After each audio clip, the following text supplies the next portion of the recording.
Welcome to another episode of Conversations and Connections. We're the official podcast of the Family Crisis Center of East Texas. I'm Stuart, the Prevention Coordinator for the agency. April is Sexual Assault Awareness Month, and I wanted to have someone from our agency on the podcast this month to actually kind of talk more about sexual assault services that the Family Crisis Center provides and things along those lines. So with me is Emma Skinner. She's our sexual assault client services advocate for the agency. Emma, thank you so much for taking some time out. You've had a very busy day today, I know, but you've still found some time to come out here and talk to me today, so I appreciate that. Thank you for having me. I want to kind of start out really broad when it comes to sexual assault services that the Family Crisis Center provides. I think a lot of times, people may think of us tied to domestic violence victims, maybe human trafficking victims, but they may not realize that we do service victims of sexual assault. If you would kind of talk to me a little bit about the services that a survivor can receive from the Family Crisis Center if they've been a victim of sexual assault. Mm-hmm. So victims of sexual assault can receive services like counseling. We have male and female counselors available. They can receive services like legal advocacy, and that's something I spend a lot of time doing, working on protective orders, divorces, custody, things like that. Transitional housing, they use those services a lot. So the same services as domestic violence survivors are available to survivors of sexual assault. Okay. What can we do? What can we do if we know someone who is a survivor of sexual assault? What can we do for them? I think sometimes that is such a huge grievous thing that can happen to someone, mm-hmm. and maybe a loved one or a friend can be overwhelmed by it as well and really may not know how to deal with that. Mm-hmm. So what can we do if we know someone who is a survivor of sexual assault? Yeah, so I would say, like you said, it's a hard thing to hear, especially when it's someone that you love and care about, but try not to have too big of a reaction. Sharing something like that in itself it takes a lot of courage, and it's a risk. Telling somebody about something like this. And so I would say, first of all, just try not to have too big of a reaction. And second, just be a safe place. Offer them resources if they want it. Be equipped with things like our hotline. That's a great resource because that's an anonymous text line if someone needs it to be. So just being willing to be there for whatever the survivor needs. Yeah. Whether that's a listening ear, that text line, if they need a friend to go with them to make a police report, right, or speak to an advocate. It's really empowering for a survivor to know that friend or family member is they're there for whatever they need. It's about them again. If someone comes to a person saying, "Hey, this happened to me," you emphasize be that listening ear, mm-hmm. offer them resources, obviously, things like that. Should you really question them that much? Should you ask them? Instinct would tell me you probably wouldn't want to ask them a lot of questions about it. You really probably want to be mostly on the receiving end. Yes, I completely agree. And that's a hard thing to resist asking those questions because I think a lot of us are kind of fixers and we're like, how can I make it better? We jump into action when we hear something like this. And there's a time for that. But initially, I would say definitely resist asking those questions and lean more into asking, how can I be there for you? What can I do to help? Sure, things like that. Sure. Take into consideration the area that we serve here in Deep East Texas and the population that we serve. Are there specific populations or groups that are more susceptible to sexual assault? And I want to word that in a way. It doesn't sound like, well, it happens more to a certain class of people, but in your experience, and I know we may go into this a little bit, you're pretty new to the agency, mm-hmm. into this line of work. Do we see trends that it seems like it happens more to a certain demographic, I guess, is what I'm asking. So I would say sexual assault can happen to anybody. Any gender, age, race, socioeconomic class, it doesn't matter who you are, it can affect anybody. But I will say where we are in a more rural area. Uh-huh. Communities are more isolated sometimes, and I think that is a vulnerability that predators look for. Sure. Is if they can get you alone easier, if they can keep you away from people. And living in a rural community where it's our smaller towns are more spread out, and we don't always have public transportation and things like that. I would say that's a vulnerability that we do have more so here in East Texas. Yeah. Going a little bit to your reaction when someone may be approaching you as they're a victim or a survivor of sexual assault. Let's talk a little bit about victim blaming. So many times the victim is chastised or blamed for something that's happened to them. And you probably know as well as I do, me being in prevention, you hear the classic, well, what were you wearing? What did you do to maybe entice this perpetrator? Let's just talk a little bit about victim blaming and how negative that is for a survivor. Yeah, so it kind of goes back to what you mentioned about resisting asking those questions. I think as humans, all of us are naturally, we try to rationalize things. We try to make something make sense.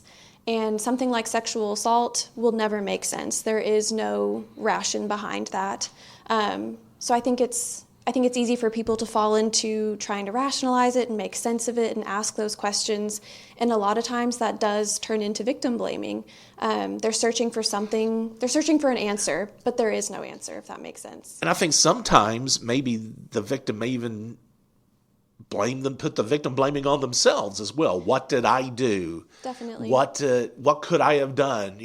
And I think it's very important to let people know that it's never ever going to be the victim's fault. Yes. Right? Yeah, they could not have done anything to deserve that. Right, period. right. So how does the Family Crisis Center work with law enforcement and other officials? Obviously we don't do it all. We don't do everything.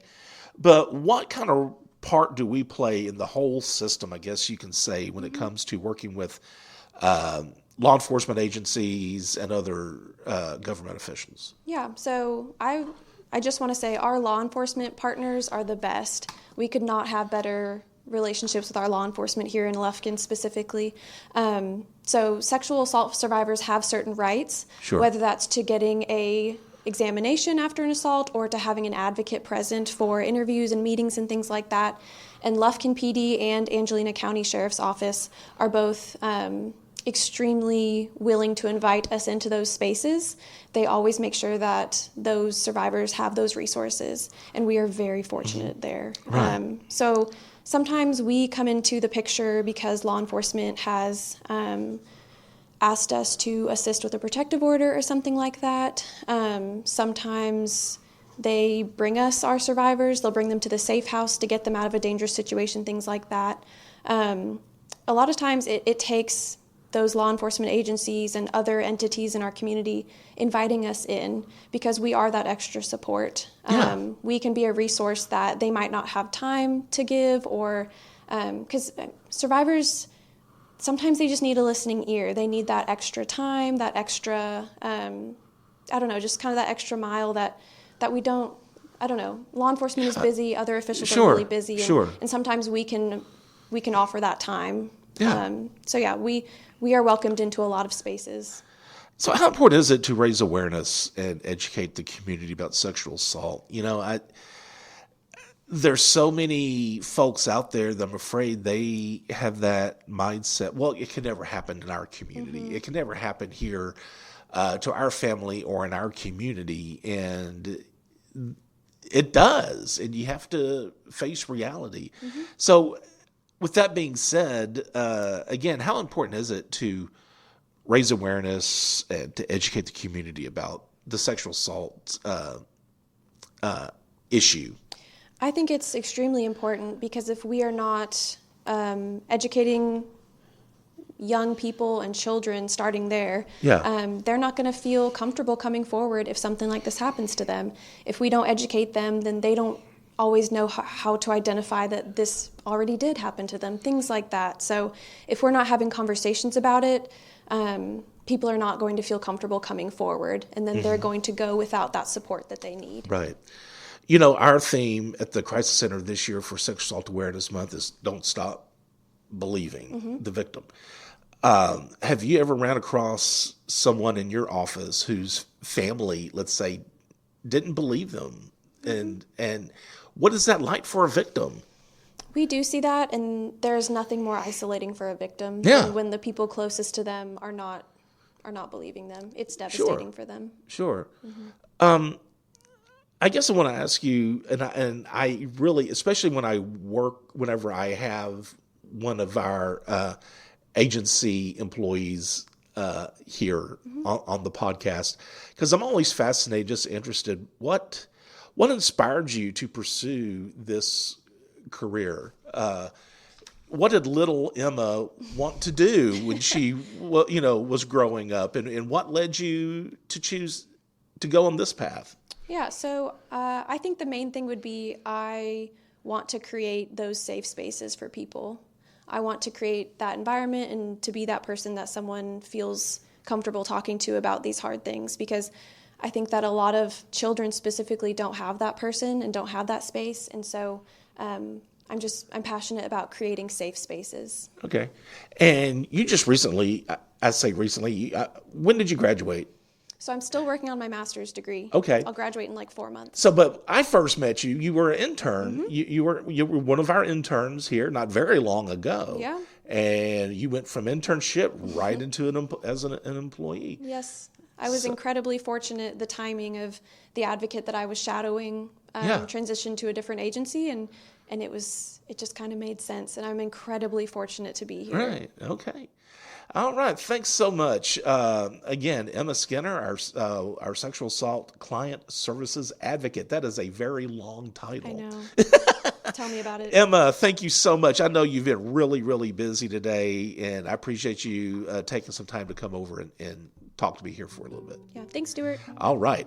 So again, if you have any questions or if you feel like you need the services of the Family Crisis Center, we do have our toll-free number. That's 1-800-828-7233. Also, be sure to subscribe to Conversations and Connections via Spotify, Apple Podcasts, or the podcast service of your choice. Also, if you would like to donate, go to our website, FamilyCrisisCenterofEastTexas.com. There at the bottom left, you'll see a donate button. Click on that if you'd like to make a monetary donation to help survivors of relationship violence. Be the voice, if not for you, for someone else.